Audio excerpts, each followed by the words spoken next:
वीर पुरुष शहीद रिंद माझी ये एक ऐतिहासिक घटना जहाँकि कंधमाल सत्य घटना एवं से जड़े स्वाधीनता संग्रामी थे जड़े वीर आदिवासी नेता थे वीर संतान थे जहाँकि उड़ीसा समेत ओडिशा समेत भारतर से जड़े गौरव करते जदि कहवा कंधमाल जिलार जो बालीगुड़ा रही बालीगुड़ा जन्ममाटी और ये जन्ममाटी हूँ एंतुड़ीशाण और आज शहीद दिवस ये शहीद दिवस अवसर में जो जन्मभूमि अच्छी जन्ममाटी अच्छी जन्ममाटी जो ऐतिहासिक कथावस्तु रही जाइए से स्थान में आज एक स्मृति महोत्सव कर स्मृति महोत्सव मुझे देखेबी किभଳି भाव में ये होती फोटोचित्र मुझे मो सहयोगी कहि कि भाव में फोटोचित्र रही ये हूँ रिंद माझी जी कि यही बरिखिया अंचल में सी जन्म नहीं आज हूँ शहीद दिवस जहाँकि 170तम शहीद दिवस और बर्तमान आम अच्छु से जो एंतुड़ीशाल जहाँकि रिंद माझी जन्म स्थान में अच्छु जो ऐतिहासिक कथावस्तु रही से स्थान में अच्छु आज जो सभाटी होता है जो बरिखिया को जो सरकार वर्तमान जो सरकार अच्छा विगत समय दीर्घ वर्ष है पालन कर सरकार से गुहार जनाऊँच रिंद माझी जो जी कि भारतीय स्वाधीन संग्रामी थे उद्देश्य स्मृति एवं ये गोटे गोटे प्रतिमूर्ति स्थापन करवा अंचल को विकास करवा ए उद्देश्य बारंबार अंचल अभियोग होती सरकार वर्तमान जो नूतन सरकार मोहन सरकार वर्तमान शुणी किसी अंश कम चली वर्तमान आम से कमिटी जन सेक्रेटरी अच्छा जी कि बिड़ियाकिया अंचल सरपंच से कमिटी अच्छी जो स्मृति कमिटी अच्छी सेक्रेटरी अच्छा सी सहित आम सीधा सड़क कथा कौन कहे आज्ञा ये जो कार्यक्रम होची केते वर्ष है ये कार्यक्रम मुख्य उद्देश्य कौन रोची देखते आम वीर पुरुष रिंद माझी शहीद दिवस आम दीर्घ 15 वर्ष ऊर्ध हम ये गाँव आम पालन कर आसुचु आथर आम बहुत धूमधाम रे पालन करूँ आम विभिन्न प्रकार आम सरकारी अतिथि मान निमंत्रण करूँ प्रतिनिधि माने आसते आज यही पालन कर उद्देश्य हूँ ये गाँव आमर वीर रिंद माझी बोरिकिया ग्राम जन्मग्रहण कर अनेक स्मृति ये रही अच्छी जमीक गुमादारा लोहा पेनु आभली रही अच्छी से उद्देश्य आम आज नहीं कि आम पालन करूँ आ प्रोग्राम अति आनंदर सहित आमर आज समापन कर 15 वर्ष दीर्घ 15 वर्ष कर आ गोटे कथा जहाँकि शुणा मिलूँ रिंद माझी ये जन्म होते किंतु कर्मस्थान एवं से जो शहीद होते सी हूँ कलाहांडी जो मामू घर ये घटनाटी केते दूर सत और या किभली आपण मैंने देखुं कि भाव में सरकार को विषय में आप कौन कहे सरकार देखु से जिते सी ए गाँव में जन्म है सी माँ जी कि सेपटे कलाहांडी नहीं कि लालन पालन करके बड़ करते से आम नवेदन करुचे आमर जो बोरिकिया जो जन्म माटीटा आज अवहेला की पड़ी से आम आज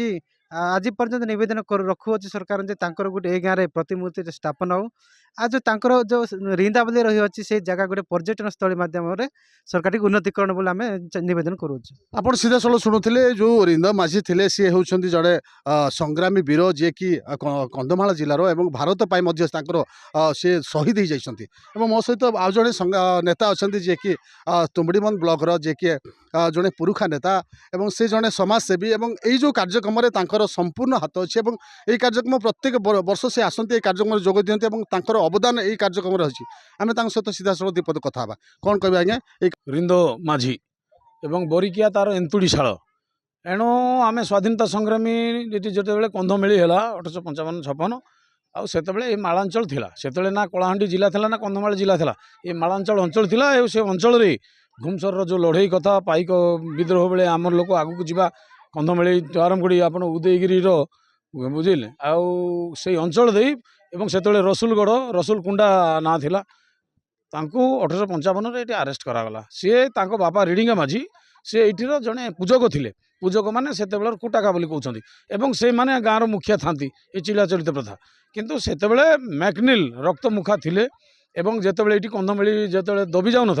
पुणी फरासी विप्लव ये कणागला ये दबेवाई आउ 1855 आरेस्ट होकर रिंद माझी गले रिंद माझी ये छुआ ता बापा चलीजा कारण रिडिंगा माझी पूजक थे क्रमान्वय पुरुषानुक्रमिक रिंदो माझी तार पूजा काम करते किंतु अल्प बयस रही माँ नहीं गले लुबेनगढ़ छुआ से लुबेनगढ़ गले से आउ गोटे जगह बाहर तापर पिला छुआ है से बढ़िले किंतु तांको काम एवं से छाड़ी नथिले एणु ये स्वाधीनता संग्रामी को ये जल जमी आमर ये मालिक आम ये माटी आमर ये आकाश आमर ये जंगल उपरे आमर अधिकार अच्छी गुमा ताकू देखी धैर्य धरी रही पारला नहीं ये आदिवासी दलित वनवासी युवक माँ बापा भाई भौणी एकत्रित हेले एवं कांदिले किसी कहबार भाषा नथिला एवं से दिन राति रे कैंप करिसंती मैकनेल उर्लादनी एबर कह तो उर्लादनी रे एवं ता ऊपर राति रे आक्रमण कले मैकनेल रो कैंप ऊपर आम लोक एवं से मैकनेल की तो मारी पारले नहीं किए खंडिया खबर हेले किंतु ये आखि बुझा गुली चालन रे आमर 5-5टा जीवन गला से आमर वीर शहीद रिंदो माझी से मारना माझी तार सांग थिला ये अली माता पाखे आसिले से रहे एणु आज तांकर से महापुरुषंकर से स्वाधीनता संग्रामी जेहेतु कंधमाल माटीर जन्मित जड़े अंध कंध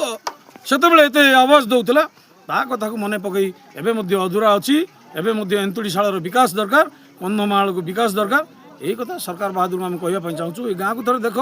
जड़े स्वाधीनता संग्रामी एक अनालोचित इतिहास अववरण हम एणु से कथा कहूँ थोड़े देखु इतिहास सरीना कंधमाल प्रकृत इतिहास लेखा ही ना हे महाभाग हे गवेषक गण आसतु थे तार एंतुड़ीशाल देखूँ ये रिंदो माझीर पदचिन्ह रही गवेषणा करूँ आ मो नेता को परिचय दिंतु देश विदेश एवं आम जो गर्वित हेबू ता गाँव विकास हो यही कथा आम ये आवाज उठाऊँ ये कथा राज्य पर्यंत उठेबू आवश्यक हेले महामहिम राष्ट्रपति को कथा जनइबू अधिक गवेषणा दरकार आ प्रतिष्ठा हवा दरकार मोर नेता जहाँपाई आम गर्व करवा कंधमाल माटी गर्वित हम आपण सीधासल भाव शुणुले जी कि जड़े समाजसेवी एवं जड़े नेता वरिष्ठ नेता एवं जड़े बुद्धिजीवी जड़े राजनीतिज्ञ मोर कंधमाल जिलार जो ऐतिहासिक घटना रही जहाँकि वर्तमान इतिहास पृष्ठार ना तो सही विषय बर्तमान से उपस्थापन करते आम जरिया एवं वर्तमान जो स्थानीय प्रशासन रही जिला प्रशासन रही सरकार रही ये रिंदो माझी ऐतिहासिक घटनाटा को आसिक देखु एवं समीक्षा करूँ एवं यही रिंदो माझी जो अंचल लोक एवं एठाकार लोक हिसाब से सरकार को दाबी रखुच्च जे सरकार आसतु एवं रिंदो माझी उद्देश्य या एक गोटे प्रतिमूर्ति निर्माण कर से उद्देश्य अंचल विकास हो कंधमाल जिला बालीगुड़ा ब्लॉक मिडिया पंचायत बरिकारू तापस कुमार नायक MBC TV।